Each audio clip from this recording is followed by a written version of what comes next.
junior high that was rated one of the worst in New York City. A school in the Bronx where gangs and drug dealers were the norm.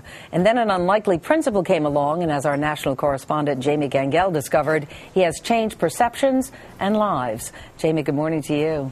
Good morning, Meredith. This school had been through 6 principals in 2 years and was in chaos. But in 2004, a young, soft-spoken man with a vision arrived. At first, students, parents, and teachers were stunned when they saw him. They never thought he would last. But happily, they were wrong. Junior High 22 in the South Bronx used to be one of the most dangerous schools in New York City. Better known for drug dealing and gang violence than class attendance.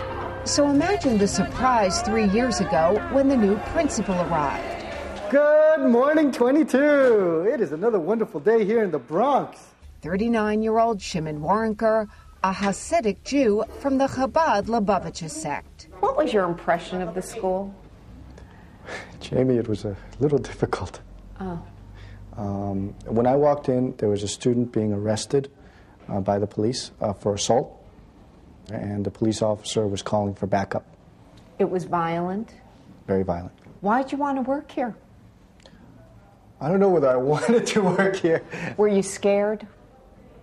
Yes. With good reason. It was his very first job running a school.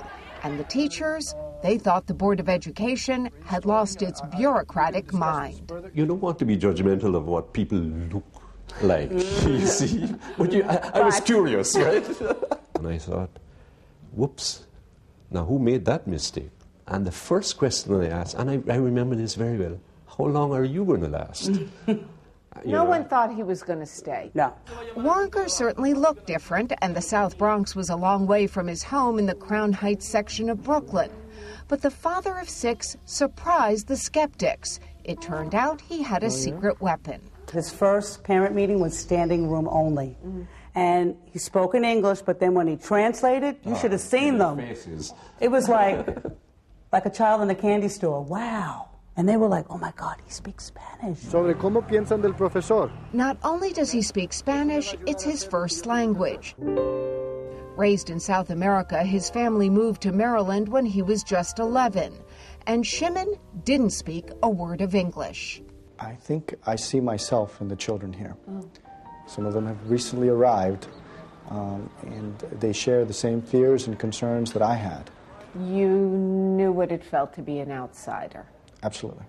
But Waronker also had to use another skill. A former Army officer, he had studied tactical intelligence and needed it to stop the violence. I saw this as a textbook counterinsurgency. You had to take back the hallways. Correct. Then came discipline, Take off your hoods, please. school uniforms, and innovative programs. Leçon sur les hiéroglyphes. Most important, Shimon Waronker opened up a world of possibility. I think we need to understand what the purpose of education is. Are we trying to produce just people who can read and write and do arithmetic, or are we trying to produce good citizens for our republic? And that's the heart of it. New hairstyle. Very nice. You look very handsome. Student pride is evident. The school just got a report card. You got an A. A+.